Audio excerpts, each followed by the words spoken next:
How has ASAP Rocky's testing aged throughout the past 5 years? And before I discuss how it's aged, some things to note. Originally, when it released in May 25th, 2018, it debuted number 4 on the Billboard 200 and sold 75,000 copies first week. Now, why this is important is we understand commercially, it wasn't there. It wasn't doing the numbers we anticipated. Rocky, we expected 100 plus, number 1. So already there's something going on here. With the actual album itself, when it debuted, it was A$AP Rocky's most experimental.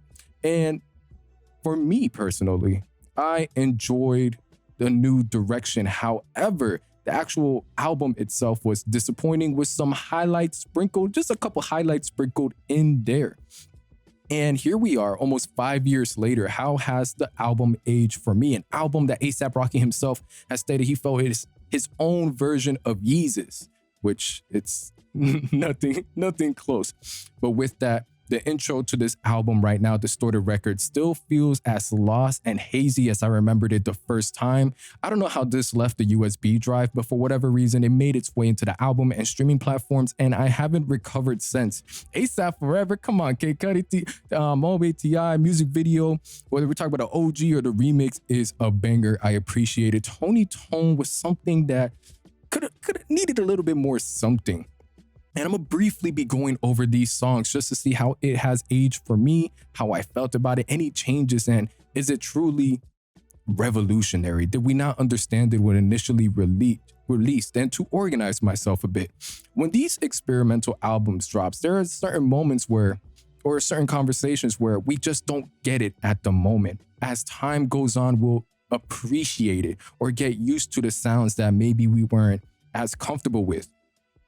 It's not, this testing doesn't have that all the way, but I could see how a little bit timeless some of these tracks are, such as ASAP Forever. Anyhow, Fuck Sleep with FK Twigs, very melodic, very sort of moody. The ambience on there was something that was just a little bit foggy, and I appreciate it. Praise the Lord. We talk about bangers, we talk about slaps. Call Draps with Kodak Black, disappointing. And so far throughout this, as far as how has it aged, ASAP Forever, Fuck Sleep, and Praise the Lord have aged gracefully, still holding on to a certain amount of replayability and fun. The Fuck Sleep could be debatable for you guys, but Call Drops, Distorted Records, Tony Tone, not really. Buckshots, yo, this was an absolute slapper I did not expect to appreciate as much as I did. In 2 minutes and 47 seconds, we have sort of like this acid Mad Max sonically in your ears, and then following that up with Guns and Butter with Juicy J. Definitely amazing.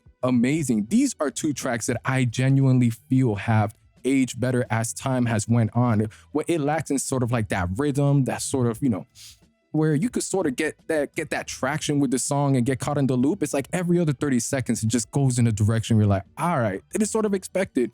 But these tracks have truly aged gracefully.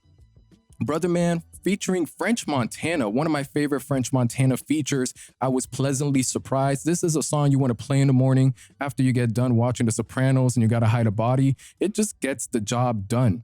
OG Beeper, Kids Turned On 500, Changes, Black Tux, White Collar, and Purity.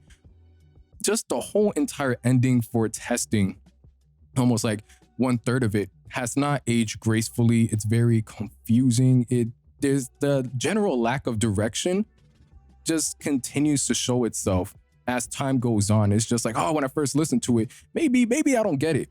Here we are in the future, and it's just like there's nothing to really get. And as much as I love Frank Ocean and people, vouch for Frank Ocean, I would have appreciated a little bit, it's a little more spice on that track. But with that, wrapping this up, A$AP Rocky's Testing, how has it aged 5 years later? Not that well, honestly. Most of this album has aged poorly, has sort of stayed stagnant. Any bit of curiosity you sort of want to, that sort of reveals itself throughout the years. You come to find out there really wasn't much there. And with that, how do you guys feel about A$AP Rocky's Testing? How did you feel initially? How do you feel about it now? How do you feel about how it has evolved?